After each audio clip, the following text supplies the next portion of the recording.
जय श्री कृष्णा दोस्तों। मैं आज आपके लिए लेकर आई हूँ अल्पना सिंह जी की लिखी हुई एक पारिवारिक कहानी। दोस्तों, अगर कहानी अच्छी लगे तो मेरे चैनल को लाइक और सब्सक्राइब जरूर करिएगा। अंधेरा हो गया था।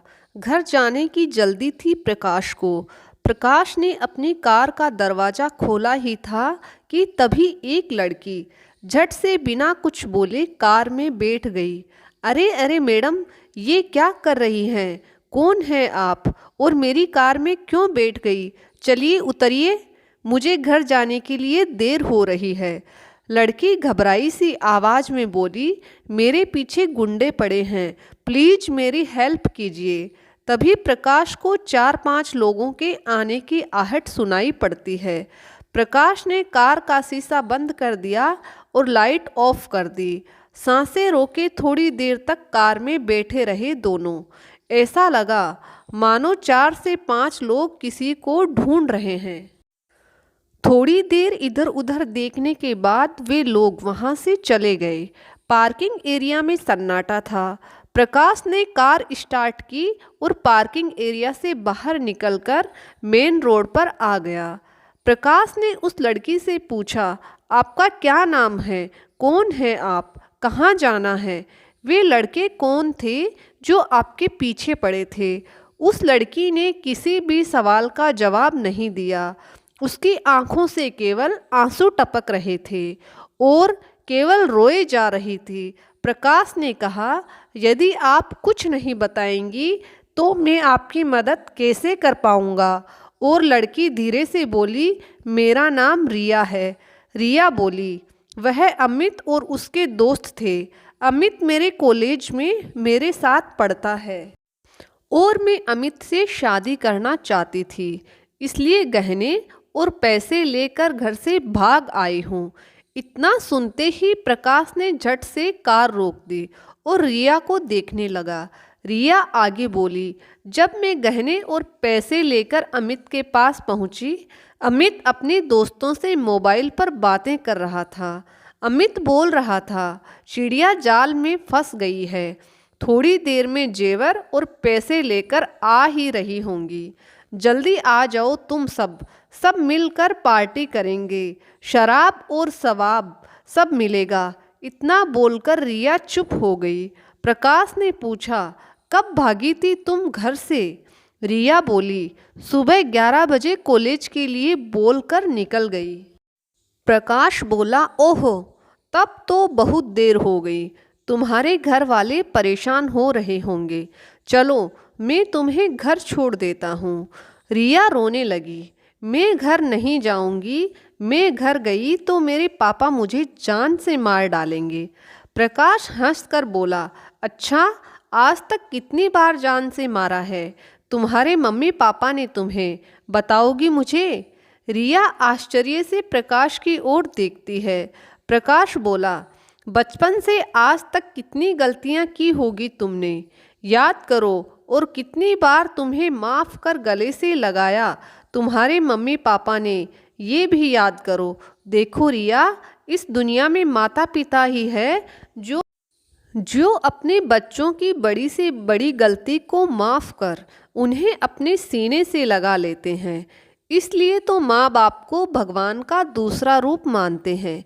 गलती की है तो गुस्सा तो करेंगे ही, हो सकता है 2-4 थप्पड़ भी लगा दे, लेकिन जान से मारेंगे, ये बात अपने दिमाग से निकाल दो। गुस्सा करेंगे तो माफ़ी मांग लेना, ज़रूरत पड़े तो उनके पैर पकड़कर माफ़ी मांग लेना। तुम्हारे मम्मी पापा तुम्हें ज़रूर माफ़ कर देंगे। ये उनकी दुआओं का ही असर है कि आज तुम उन राक्षसों के चंगुल से सही सलामत बचकर निकल पाई हो, नहीं तो कल के अखबार की सुर्खियां बन गई होती तुम। चलो जल्दी से घर का पता बताओ, मैं तुम्हें घर छोड़ देता हूँ, बहुत देर हो गई है। परेशान हो रहे होंगे तुम्हारे मम्मी पापा। रिया ने घर का पता बताया। प्रकाश ने कार रिया के घर के आगे रोक दी। रिया धीरे धीरे चलते हुए दरवाजे तक पहुंची।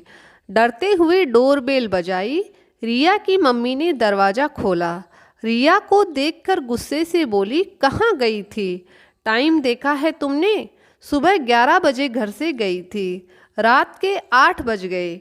ये समय होता है घर आने का, और मोबाइल बंद क्यों है तुम्हारा? रिया कुछ नहीं बोली। मम्मी की आवाज़ सुनकर रिया के सब्र का बांध टूट गया और अपनी मम्मी के सीने से लगकर फूट फूट कर रोने लगी। अरे क्या हुआ, क्यों रो रही है? कुछ बोलेगी भी? तभी प्रकाश धीरे से बोला, रास्ता भूल गई थी अपने घर का। रास्ता भूल गई थी, रिया की मम्मी बोली। सामने एक अनजान शख्स को देखकर शक पका गई। रिया के रोने की आवाज़ सुनकर रिया के भैया, भाभी, पापा सभी हॉल में आ गए। रिया के भैया ने पूछा, मोबाइल कहाँ है तुम्हारा? रिया की भाभी बोली, मैं तो कब से बोल रही हूँ कि रिया का मोबाइल घर पर छूट गया है। रिया के भैया बोले, ओह चलो कोई बात नहीं, घर तो आ गई ना। इतना बोलकर रिया के भैया हंसने लगे। रिया कुछ नहीं बोली, रोती हुई अपने कमरे में चली गई। रिया के पीछे पीछे उसकी मम्मी, भैया, भाभी भी उसके कमरे में चले गए। प्रकाश की ओर किसी का ध्यान नहीं था। प्रकाश मन ही मन सोच रहा था, चलो अच्छा हुआ यहाँ किसी को कुछ पता नहीं चला। प्रकाश मन ही मन भगवान को धन्यवाद करता हुआ वापस लौटने लगा। तभी उसके कानों में एक कड़कती हुई आवाज़ सुनाई दी, रुको जेंटलमैन। प्रकाश एकदम से रुक गया। उसने पीछे मुड़कर देखा, सामने रिया के पिताजी खड़े थे। उनके हाथों में एक कागज था। उन्होंने कहा, मैं नहीं जानता कि तुम कौन हो, लेकिन मेरे लिए तुम किसी फरिश्ते से कम नहीं हो। प्रकाश आश्चर्य से रिया के पिताजी को देखता है। रिया के पिताजी बोले, मुझे आज दोपहर में ही पता चल गया था कि मेरी बेटी घर से भाग गई है। आज दोपहर में किसी काम से रिया के कमरे में गया, तभी मुझे ये खत मिल गया था। मैं किसी को बिना बताए रिया को ढूंढ रहा था। जेंटलमैन, मैंने रिया को तुम्हारी कार में बैठे देखा। मैं दौड़कर वहाँ पहुँचा और मैंने तुम्हारे और रिया की सारी बातें सुन ली थी। मैं तुम दोनों के पीछे ही था। तुम नहीं जानते कि आज तुमने मेरे ऊपर कितना बड़ा एहसान किया है। तुमने केवल मेरे घर की खुशियाँ ही नहीं, बल्कि मेरे घर की इज्जत का मान सम्मान सब कुछ बचाया है। इतना बोलते बोलते रिया के पिताजी का गला भर आया। उनकी आंखों में आंसू आ गए। वे दोनों हाथ जोड़कर प्रकाश का धन्यवाद कर रहे थे। प्रकाश ने उनके हाथों को अपने दोनों हाथों से पकड़ लिया और बोला, ये आप क्या कर रहे हैं अंकल? रिया तो मेरी छोटी बहन जैसी है। इतना कहते कहते प्रकाश की आंखों में भी आंसू आ गए। प्रकाश बोला, मैं घर चलता हूँ, मुझे घर जाने के लिए देर हो रही है। तो दोस्तों, कैसी लगी आज की कहानी? अगर कहानी अच्छी लगे तो चैनल को लाइक और सब्सक्राइब ज़रूर करिएगा। जय श्री कृष्णा।